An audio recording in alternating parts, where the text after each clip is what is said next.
of Goa Bird Atlas by birdwatcher and researcher Dr. Pronoy Baidya.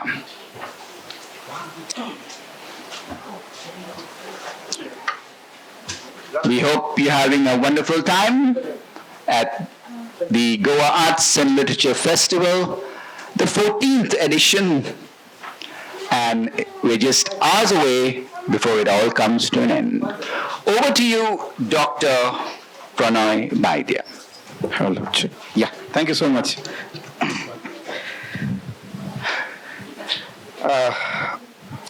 Thank you for actually being here. I think the previous audience are extremely packed, and I was sure that a lot of people might not be there only because birds really fail to move people until they enter their lives. So one of the things that I thought that I would do on this amazing platform, I've always been a visitor to Gulf, and this is the first time that I have been given an opportunity to speak on Gulf after having authored 2 books. Like, this is the second one. So it's really a privilege to have this platform to speak, especially amidst friends and colleagues and mentors who are sitting here. Like, 2 of them are here today. So I get half an hour to convince all of you here and the audience who is going to listen through the virtual platform why this was something that's very special and close to all of us. The seeds of the Bird Atlas starts with one of my mentors who is sitting here, Ajay Saxena Sahab. He is the former principal chief conservator of Forests of Goa Forest Department, who actually was one of the guys other than Saurabh who is also an IFS officer who is in Chandigarh, who was instrumental in pushing for the Bird Atlas through their tremendous mentorship and acumen that we have something like this today. But before I really enter into this, I want to start with an atlas. I think all of us are literature people. We have been associated with books, and we have been associated with, information sharing. Like, ultimately, what are books? They are sharing information, be it creative, be it factual. It's sharing information. So an atlas in general is traditionally thought about as a collection of maps or infographics or whatever it is in a single book. And if we think about a traditional atlas, we would always think about a global map with different countries and then different features of different countries in one single book. All of us in our school might have at some point of the time or other seen what an atlas is. But there are various variations of an atlas. For example, you have the atlas of the food of the world, or river basin atlases of India. These are something which are slightly more specific. And something even more specific would be like ethnographic atlas of the world, world cultures atlas. So you have different kinds of information that are compiled together in an infographic format, which people love to understand or would love to comprehend very simply. Instead of looking at too much of boring text, it's sometimes nice to look at information. But the first thought for someone to, bring nature or biodiversity into a visual format, into a format that would be easily visible or can be easily comprehended by Alexander Humboldt. This was early 1800s. 1803. This is when someone thought that, okay, instead of boring texts, if any one of you has seen old books on wildlife or biodiversity of plants, it's all in the flora and fauna of British India, for India at least.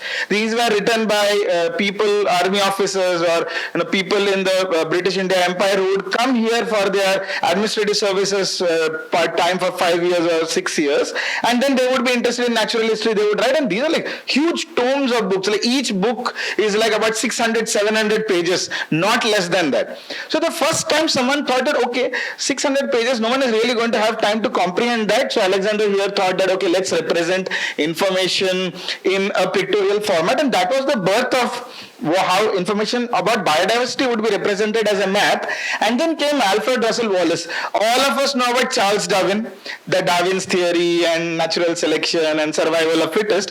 But lesser known is that Wallace was also working in parallel with Darwin, and the theory of evolution sometimes is also attributed to Wallace because he independently came out with his own theories of why evolution happened, especially in this region between Australia and the southeast, where there is something called as the Wallace line, where then people understood that, okay, there's a sudden shift. For example, every third animal in Australia will try to kill you. Now, why does that happen?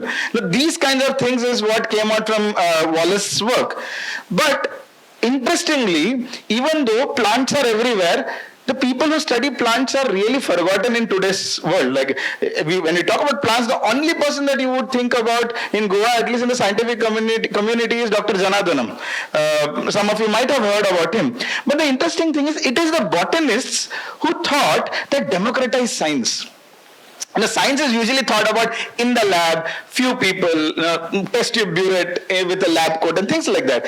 But it was the Brits, especially the botanists, who thought, why don't we democratize science? Why should it be only in the ambit of few of these people wearing lab coats and proclaiming themselves whatever they are? Now democratize it. And the most interesting thing is, after democratizing science and information collection, they could do something very interesting. They could, with pinpoint accuracy, map with the help of people, citizens of UK, where what plants exist, what numbers, how many numbers, and so on and so forth. So that was a revolution, and that was a start point of something which we now call as citizen science, which means science is not just in the domain of people like who are in a laboratory or an institution, but every citizen of this country, every person of this world can contribute to science. So citizen science was something which came to the fore, and it's very popular, and one of the most popular things in today's citizen science ambit is something called as the eBird, which is driven by Cornell University in US. So citizen science is this platform in eBird. Now, of course, there are various platforms. You have the iNaturalist, you have the Biodiversity India portal, you have so many different things. But eBird specifically for birds is amazing because it's now in the form of an app. It's like on my phone, like on many of our phones. So all you need to do is, if you are for Gulf here, you are in ICG, you just open this app and then you have a list of species, you walk around, it'll track and it'll do all of this, right? So you think that, okay, I have submitted this information, so what? What big deal it makes, right? The most big deal that it makes is, it gives us information which is like this. From where? From people. Like every one of us, when we log this information goes to a back end where you have this then plotted in a map. For example, this is an endemic bird to the Western Ghats. It's called the Nilgiri wood pigeon.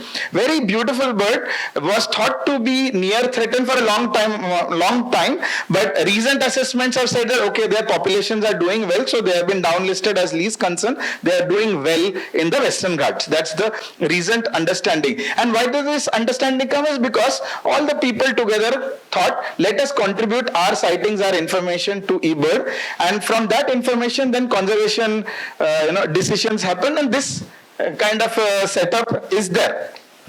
But then we realized that something was a problem. The problem is, this map looks very beautiful, right? We know that, okay, the Nilgiri wood pigeon starts somewhere in Kanyakumari, goes all the way till north of Mumbai, and then there is some bit of distribution also towards Tirupati. So this map looks very nice, and the darker the boxes, which means that the population there is much more denser than the rest of the areas, right? So it feels really great until you zoom. Once you zoom, this is for example Goa, and this is the same Nilgiri wood pigeon, you can see that there are gaps. It's not really as homogeneous as we thought.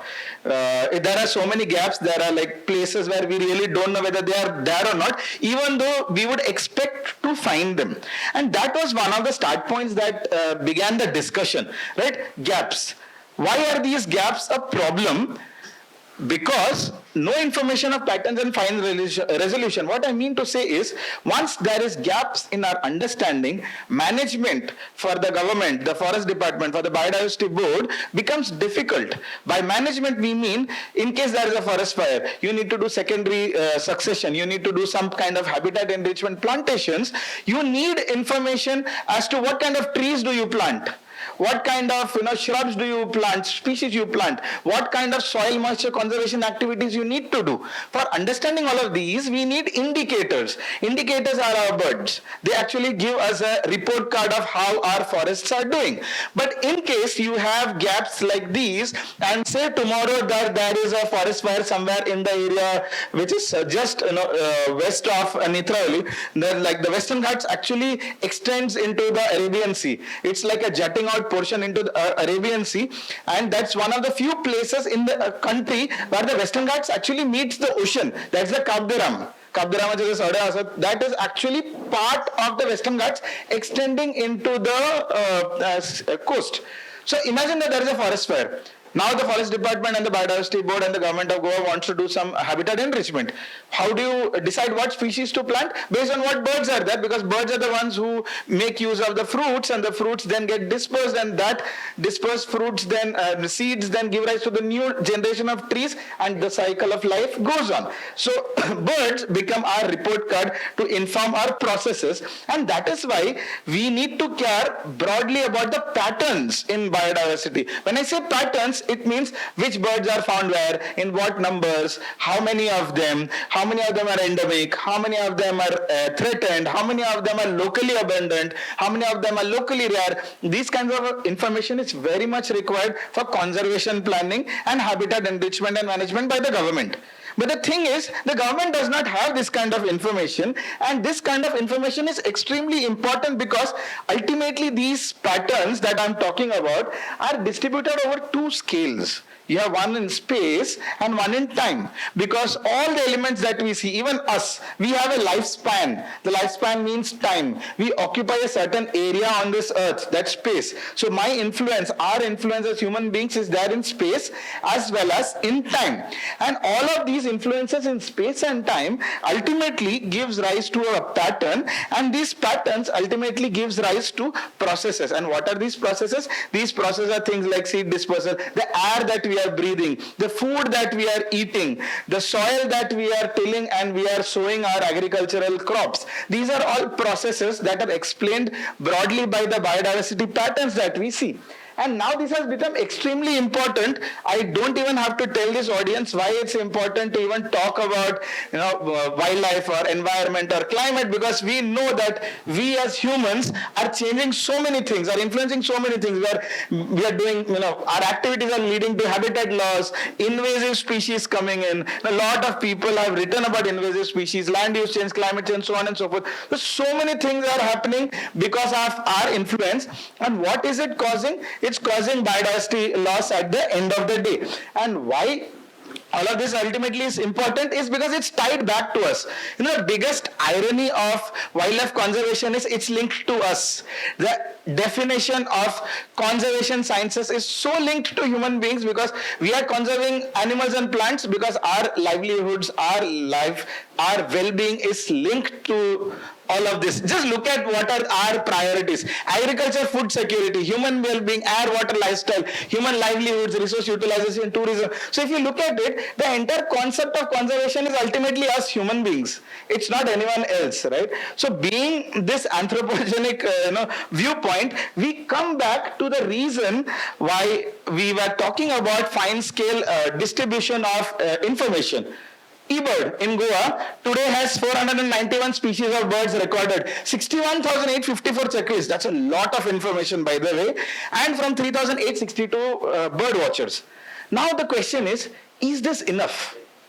Now, this is the question that came into mind when Ajay ji and Saurabh ji from the Forest Department told ki karte hain kuch, right? Then I was in my fix because I was not sure whether the information that is already pooled by the citizens is sufficient or not, considering that I had shown you that there are these large gaps in our understanding. So I did a very quick and dirty analysis to understand what is our information telling as of 2024. I realized that only 0.6%, just look at the figures, 0.6% of e-birders from Goa are contributing 30% of information about birds of Goa. I just said there are like 61,000 checklists being submitted. Out of the 61,000, 30% of the information is coming from only 0.6% of people who are based in Goa. Just look at the skewedness that is there. I started late, so I get 10 minutes extension, right? No, not at all. Yeah. The other thing is also that 45% of all the information is only coming from 0.8% of all the locations. Just look at the skewedness. 45% of the 61,000 checklist is coming from only 0.8% of our locations which are there in the entire state. imagine the kind of gap we are talking about. If this is the gap, how is it that we are even going to tell the forest department or the biodiversity board or the government anything about conservation planning? Because these guys depend on us for information, right? So that is what led to the Goa Bird Atlas. I have 9 minutes to run you through the Goa Bird Atlas now. That the Goa Bird Atlas was very interesting because it follows a very interesting protocol where we divided the entire state, 3,702 square kilometers was divided into 36 square kilometer grids, and out of that 370 square kilometers of the state was actually covered on ground. And I'll give you the statistics, it's mind-boggling. But before I run into the statistics, the way that it was done, we decentralized it, we broke it down, we democratized it, because it's by the people, for the people. So we called for volunteers, we had, Aranya Environment Research Organization, the non-profit that I worked for, and from one of the founders of it, we made sure that we run it in such a way that it's democratic, it's open to everyone. We called for volunteers who would lead this program. 12 taluka, 12 volunteers who would head these 12 talukas for the surveys. We did extensive, planning, briefing, management. We had these WhatsApp groups where citizens, it was open to people. People joined. People poured into these groups. Like every group had like 150, 200 people who had joined. So that was the thing. And then it was not just people. Education institutions stepped up. They helped us in training volunteers. We trained about 150, 160 student volunteers from colleges everywhere. The other thing was we also had support from the top guys of the government. The most interesting thing was we had support from, of course, you don't have support from the government, you can't do something of this scale at all. Let's be very honest. There's no running away from it, right? And the other thing is we had the support from the top ornithologist. Dr. Ramani is known in the circles as the former director of BNHS, Dr. Subbu Pravina. Everyone was there. We made use of tech. Tech is the best thing that helps us in tracking. So we were in real time tracking who is going where, how much information is being put per taluka, how much information is coming, what are the gaps. So we had all these information, and look at what it led to. These numbers are crazy. The 370 square kilometers of Goa were surveyed 4 times. By 370 square kilometers, I mean 370 square kilometers. Look at how much distance people walked. 1,418 kilometers to be exact. People have walked 1,418 kilometers of Goa. And so there were 75 volunteers, 322 non-rarity birds, and just look at the time spent by people. This is the actual time spent on the field. Doesn't involve time which was spent eating bhaji pav or traveling to the place. What time na? What फक्त time asa of those people who spent on the field. Look at the guy at the top. 166 hours of his life he has spent documenting birds of Goa. 166 hours के लिए हम लोग Netflix देख जाते हैं. Most of us see Netflix for 166 hours. This guy spent 166 hours. That is 7 days of his life completely to document birds of Goa. That's a huge commitment. That kind of commitment cannot be matched by anyone else. He also happens to be the coordinator of the Bird Atlas at a state level. And it was not just the land. It was also the open ocean. We didn't leave the open ocean because Ajay ji came one day and told me ki, you are only focusing on land. What about the water? Our oceans are a big resource. क्या कर रहे हो आप वहां? So we said, okay, चलो दरिया में भी चलेंगे. So we also graded our oceans.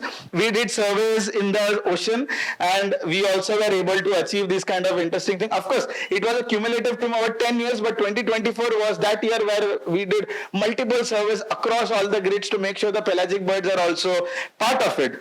And the most interesting thing is it started giving results immediately. So I'm here talking about one book, but this one book gave rise to several other books and policy documents. Books are not just about this, but about policy document as well. So it gave rise to the mascot species, it gave rise to the threatened birds of Goa, that was my first book.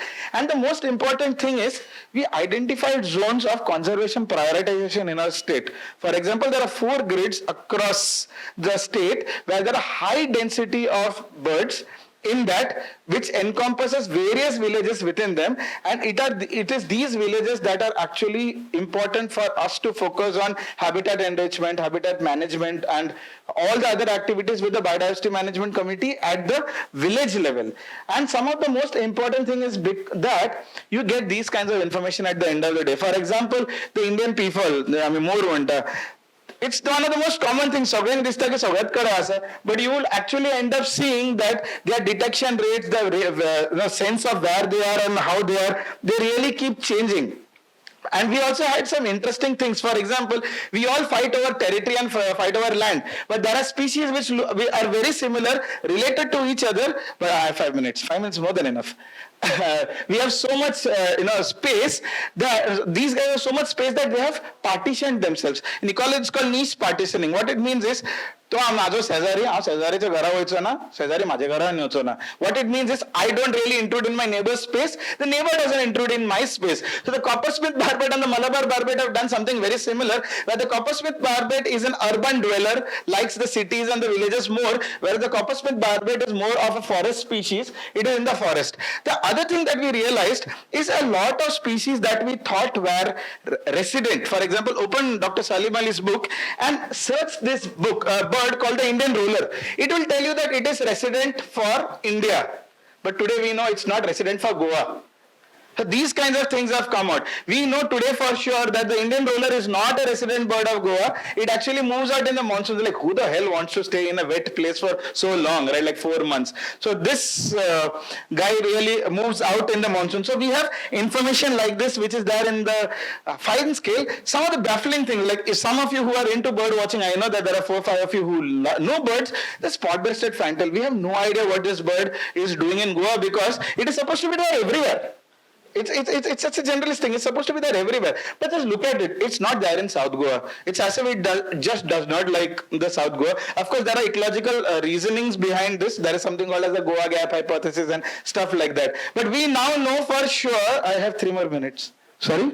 Yeah. I'll just finish this up in 3 more minutes. And then you have stuff like this. You would, again, another species which is ulta. It says that I want to hang out in South Goa.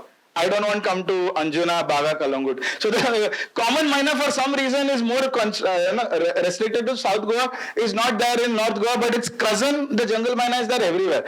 These are the kinds of information that we never had. We never knew. We could never even fathom that these kinds of things are happening right in our backyard. For example, this is Goa's most common, but just look at the color. It's almost dark blue. You step out of your house or wherever you are in Goa, you will find the red-whiskered bulbul. We were not very aware of all of this, but today we know with probabilities. These are all probabilities. Wherever there is dark, there is a 75% plus chance that you're going to spot that species. So look at the scale at which you find this. But it's not all great. There's one bad news that the Atlas got us. The Malabar lark, plateau species, likes plateaus, grasslands. It's missing. It's endemic. It's supposed to call Goa its home. It's the son of the soil of Goa, actual, but it's missing. It's not there. We are not sure why.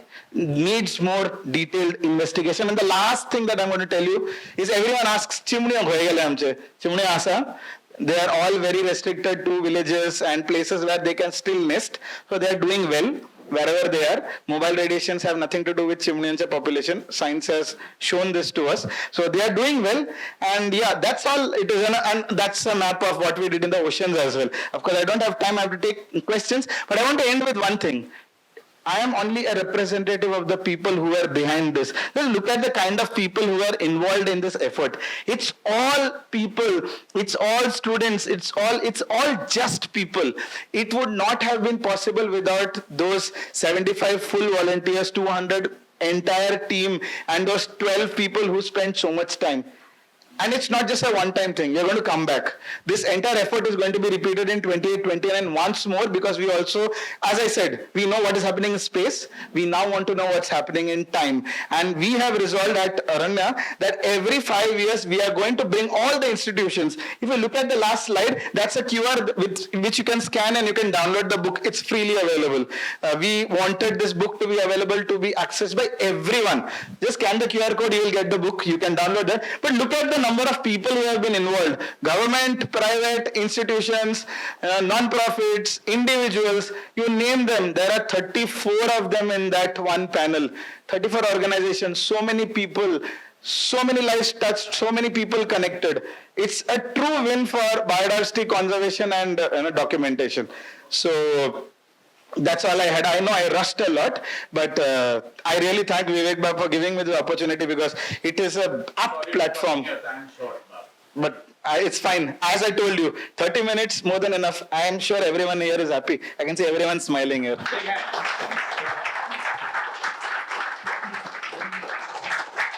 Thank you very much for that fascinating session, Pronoy Baidya, on the Goa Bird Atlas. We are